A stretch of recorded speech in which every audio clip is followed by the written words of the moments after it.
This video is created with respect for Maura Murray, her family, and everyone affected by this case.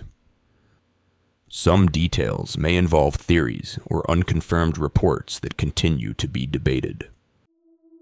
The 7-minute disappearance of Maura Murray. On February 9, 2004, a young woman crashed her car on a dark rural road in New Hampshire. A neighbor spoke to her through his bus window. She seemed shaken, but calm. He offered to call the police. She told him not to. Then he drove away. Just a few minutes later, police arrived. The car was still there. The lights were on. Her belongings were inside, but the driver was gone. And more than 20 years later, nobody knows what happened to the disappearance of Maura Murray.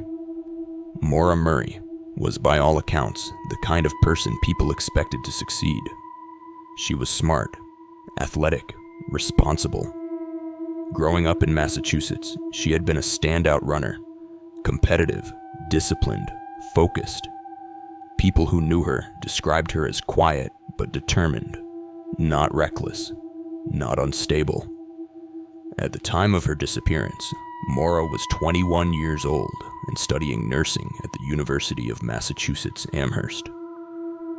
From the outside, her life looked completely normal. But in the days leading up to her disappearance, small cracks had started forming. And when investigators later pieced together those final days, they realized something was very wrong. A few days before Maura vanished, she was working a late-night security shift at her campus job. Around 1 in the morning, one of her supervisors found her sitting at her desk, completely emotional. She was staring blankly ahead, almost catatonic. When the supervisor asked what was wrong, Maura reportedly said only one sentence: "My sister." That was it. No explanation, just those 2 words. Eventually, her father, Fred Murray, was contacted, and according to him, Maura had been upset because her sister had relapsed with alcoholism. At least, that's what everyone believed. But investigators would later question whether there was more going on beneath the surface, because over the next 48 hours, Maura's behavior became increasingly strange. That weekend, Fred had come to visit Maura in Amherst. The two spent time together, looked at cars, and had dinner. By all appearances, everything seemed normal. But late that night, after borrowing her father's car, Maura crashed it into a guardrail. The accident caused thousands of dollars in damage. Police responded, but Maura wasn't seriously injured. And afterward, instead of spiraling or panicking, she almost seemed detached. Calm. Too calm. The next day, her father left town, and then came Monday, February 9th. The last confirmed day Maura Murray was ever seen alive. That morning, Maura did something strange. She emailed her professors and told them there had been a death in her family. She said she needed to leave campus for a week. There was just one problem. Nobody had died. The story was completely fabricated. Then she emailed her work supervisor with a similar excuse. After that, surveillance footage captured her withdrawing nearly all the money from her bank account, about $280. Then she stopped at a liquor store and bought alcohol. Bailey's, Kahlua, vodka, wine. The purchase itself wasn't necessarily suspicious, but combined with everything else, it felt intentional, like preparation, like she was going somewhere. But where? Nobody knew, because Maura never told anyone her plans, not her friends, not her professors, not even her family. Then sometime that afternoon, she got into her black Saturn sedan and disappeared. Hours later, as darkness settled over rural New Hampshire, a local woman noticed a car had crashed along Route 112 near the small town of Haverhill. The road cut through isolated forest. No streetlights, no businesses, just darkness, snow, and miles of wilderness. The Saturn had gone off the road and struck a snowbank. But what happened next would become one of the most debated timelines in missing persons history, because several witnesses saw Maura after the crash, and then, within minutes, she was gone. One of the key witnesses was a local school bus driver named Butch Atwood. As he drove past the crash scene in his bus, he stopped to check on the driver. Inside the Saturn was a young woman. She appeared shaken but not injured. Atwood later said the woman looked cold and nervous. He offered to call emergency services, but she immediately refused. According to him, she insisted she had already called AAA, which was odd because cell service in that area was notoriously unreliable. Atwood became suspicious, but ultimately, he returned to his nearby home and called the police anyway. And this is where the timeline becomes chilling, because police were dispatched almost immediately. The estimated gap between Atwood leaving the scene and officers arriving was only about 7 to 10 minutes. That's it. And yet, somehow, during that tiny window, Maura Murray vanished completely. When the first officer arrived at the scene, the Saturn was empty. No driver, no footprints leading away from the road, no sign of injury, no sign of struggle, nothing. Inside the vehicle, police found alcohol, school books, personal belongings, and evidence suggesting the airbags had deployed. But Maura herself was nowhere. And the deeper investigators looked, the stranger the scene became. One detail especially disturbed search teams. Tracking dogs later picked up Maura's scent near the crash site, but then abruptly lost it a short distance down the road.